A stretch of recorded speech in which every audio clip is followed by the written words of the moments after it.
In this edition of Versus, we're looking at Samsung's present and how it outdoes Samsung's past. Hey, it's Joshua Vergara from Android Authority. What's going on, everybody?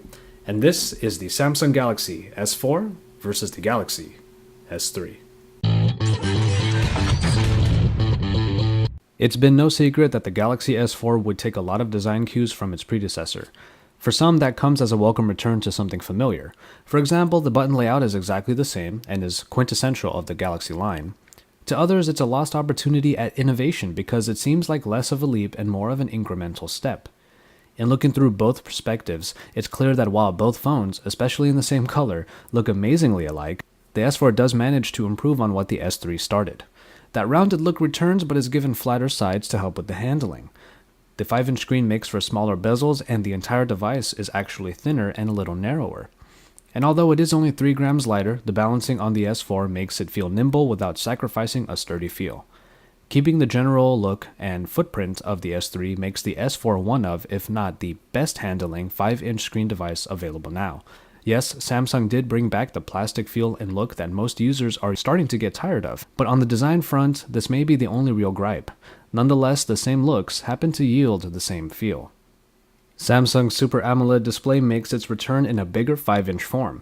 While the original 720p display brought 306 ppi and very vibrant colors to users, the S3 does the same with 1080p resolution and 441 ppi. What you get is a very high-resolution display that brings great contrast and is very sharp. On both displays, you get that very saturated look that makes colors really pop. But if that really isn't your style, the S4 does allow you to change the general color temperature to suit your eyes. It's no surprise that 5-inch screens are this year's attraction, and Samsung did well with its upgrade. Speaking of upgrades, you get a very big speed boost in the Galaxy S4. After all, the Exynos 4412 quad-core processor has been replaced by the Snapdragon 600. This evolution brings the speed from 1.4 to 1.9 GHz, and the scores in Antutu are bumped up a whole 10,000 points. The Mali 400 MP has also been upgraded to the tried and true Adreno 320 package. The speed increase is definitely felt as the S4 blazes through its elements, and multitasking 2 GB of RAM is an absolute breeze. Speed is really one of the S4's main attractions, but it's worth mentioning that the S3 is still no slouch. Plenty of people are still coming into the S3 for the first time these days and are plenty happy with the performance. It goes to show how even last year's specs can still hold up today. What many people loved about the S3's extra offerings returns in the S4, and then some. Perhaps the plastic material choice is getting played out, but at least it allows for the inclusion of removable backs. And underneath that back cover lies a removable battery and expandable memory slots. Since the S3, many users have pined to see these features in many of today's current top smartphones, only to find that either one or both are missing. This is not true for the S4. A number of bits and pieces return, like NFC for S-Beam and the proximity sensor that Samsung uses to trigger calls when you bring the phone to your face, for example. But the new parts of the S4 involve mostly the sensors. An infrared sensor detects waving hand movements, and a barometer/thermometer combo measures the general atmosphere.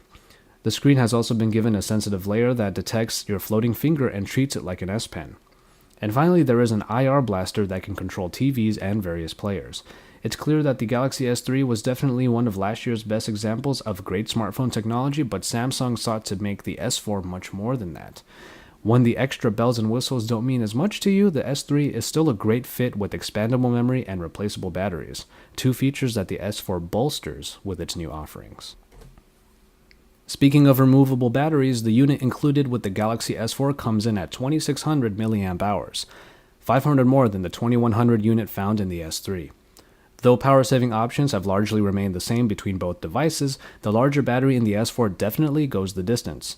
Whereas the Galaxy S3 might have sported average to above average longevity, the S4 impressed with its ability to easily knock out a day's worth of usage with no fear of needing a charge. Plenty of users take advantage of spare batteries, but rest assured that the Galaxy S4 can go the distance you may need it to. Now we move onward to the cameras. We might not be seeing a major departure in the optics except the bump from 8 megapixels to 13, but all of the major additions are found within the application itself. Taking cues from the Galaxy camera, Samsung added in a number of new modes to add some fun to your smartphone photography. Just a few included are dual recording, which allows pictures to be shot by both front and rear facing cameras simultaneously, and drama or eraser modes that utilize burst shots to add or remove elements from your frame. As far as picture quality goes, you still get the same great quality that garnered the S3 quite a bit of praise, bumped up to a larger picture size. Details are captured well, and the saturation brings vibrancy to basically any photo. Again, if all that the S4 offers entices you, it will allow you to capture memories in any which way you want. Otherwise, the S3's good quality pictures still make it a capable shooter for the less demanding photographer. And finally, the software. Much like the plastic finish of Samsung's phones, you either love or hate TouchWiz. The UI has been around for so long that its colorful and bloated elements have worn down some users. Unfortunately, if you're a seasoned Galaxy user, the S4 brings it back with little to no cosmetic changes. I will say though that the larger, higher resolution screen makes TouchWiz elements fit a little better, as bubbly and often overly colorful icons proved intrusive on the S3. The size increase of the screen does help to somewhat alleviate this. But Samsung usually excels in software additions, and the S4 is no different. Returning features include S-Voice and multi-window. In utilizing all of the new sensors, the new flagship phone enhances UI navigation. Now you can wave your hand across the top of the device to scroll down web pages or browse picture galleries.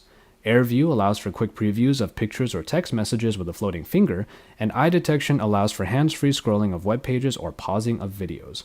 On top of all of that are new applications like S-Health, which can help you get into shape if you're a stickler for tracking food and exercise. As I said before with the hardware, the S3 is still an example of great smartphone technology, but the S4 aims to be more than that. While the phone might have more features than you may use, they are still available nonetheless, and one day you just might try them out and find them useful or even fun. We end on price. Obviously, the new Galaxy S4 will have a much heftier price tag than its predecessor. Unlocked, the S4 is at $700 while the S3 can be found for $400 or less.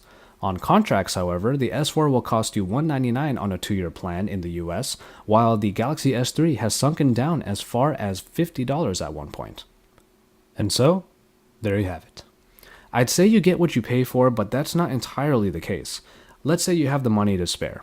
If you have the S3, then the S4 is likely worth the upgrade, and coming back to something familiar will garner little to no transition. If coming from somewhere else, however, you have a bunch of wonderful devices to choose from in the Android market, and the S4 is among the very best. Otherwise, the Galaxy S3 price is falling, and as one of Android's biggest releases ever, it's a hell of a bargain for a smartphone still capable of pleasing its users. It's certainly still a great potential gateway for anyone who hasn't yet come to Android. In the end, it all depends on whether or not the new features on the Galaxy S4 are worth the extra cost. If not, the Galaxy S3 still has quite a bit of value, and it may be sticking around for some time. If you haven't already, check out our full Galaxy S4 review, and then drop a like on this edition of Versus. And then when you're done with all that, subscribe to the Android Authority YouTube channel because we're your source for all things Android.